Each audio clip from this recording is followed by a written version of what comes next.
On va commencer par une première image. Je te laisse regarder juste derrière moi. Tu le reconnais? Ah bah c'est moi. T'avais quel âge sur cette photo? Aucune idée, 7-8 ans. Il y a eu des taupes dans ta famille qui m'ont lâché quelques infos. T'avais combien? 7-8 ans? Je sais pas, je pense. Moi, ce que je voudrais te dire quand tu vois cette photo et le parcours, et on va revenir sur ton parcours qui est extraordinaire. Ouais. Tu as 24 ans aujourd'hui. Pour ceux qui te découvrent, je sais qu'il y en a beaucoup qui te connaissent.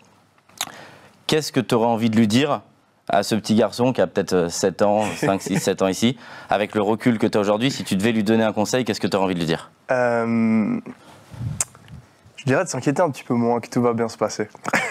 T'étais inquiet à l'époque? Bah, depuis que je suis gamin, je me suis toujours un peu pris la tête par rapport à ma vie, ce que j'allais faire plus tard, comment j'allais le faire, si j'allais atteindre mes objectifs ou pas. Depuis que je suis gamin, j'ai toujours été super ambitieux, super déterminé.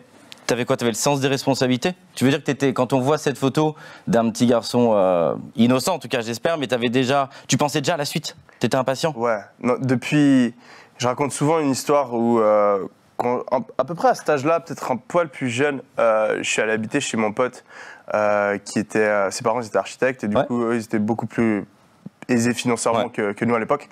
Et à ce moment-là, c'est le moment où j'ai, entre guillemets, réalisé qu'on était pauvres dans ma famille. Et en fait, je me suis dit dans ma tête, il faut que tu fasses tout ce que tu peux pour arriver à un niveau de liberté, un niveau de richesse plus tard dans ta vie.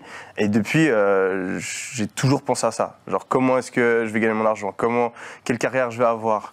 Et je m'inquiétais, entre guillemets, par rapport à ça. Je me disais, est-ce que je vais réussir? Est-ce que je vais pas réussir? Toujours plein de questions qui avaient dans ma tête par rapport à ça, quoi. Est-ce que tu as eu une enfance heureuse? Franchement, comme personne, je suis un petit peu une personne anxieuse, je suis toujours en train de c'est pour ça que je te demande ça, etc.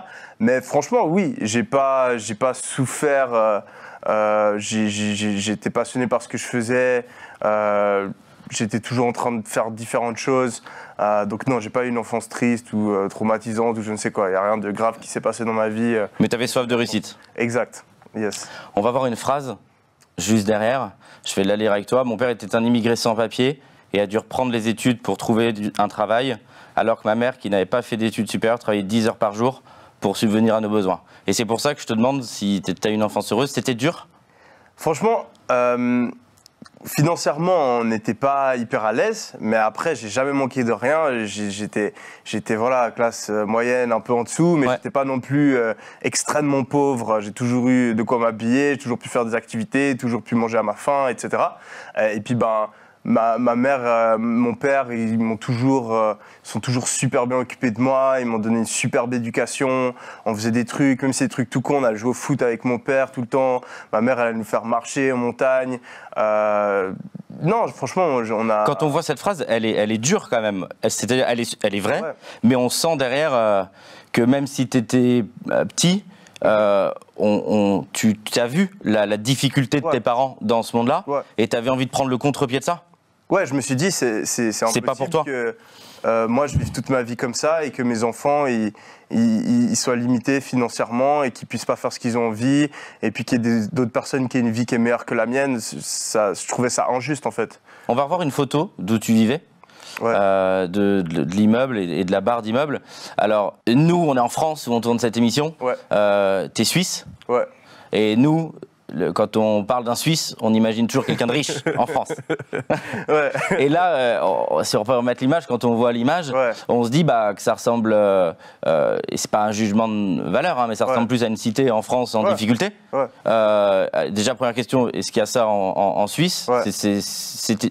C'était dur, et c'est quoi ta vie à cette époque-là, quoi? En fait, la tour, elle ressemblait pas exactement à ça. Je pense qu'ils l'ont refaite entre-temps. Mais c'était un HLM. C'était un HLM.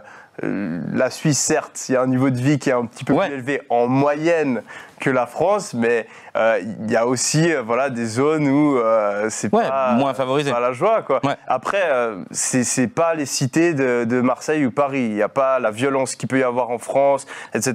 Il y a des problèmes. C'est pas au niveau, certes, qu'il peut y avoir en France. Je vais pas non plus dire le contraire, mais clairement qu'il y a plein de personnes qui n'arrivent pas à finir les fins de mois, qu'il y a plein de personnes qui qui manquent de liberté, qui sont en difficulté financièrement, il y a de la violence, il y a des problèmes, etc.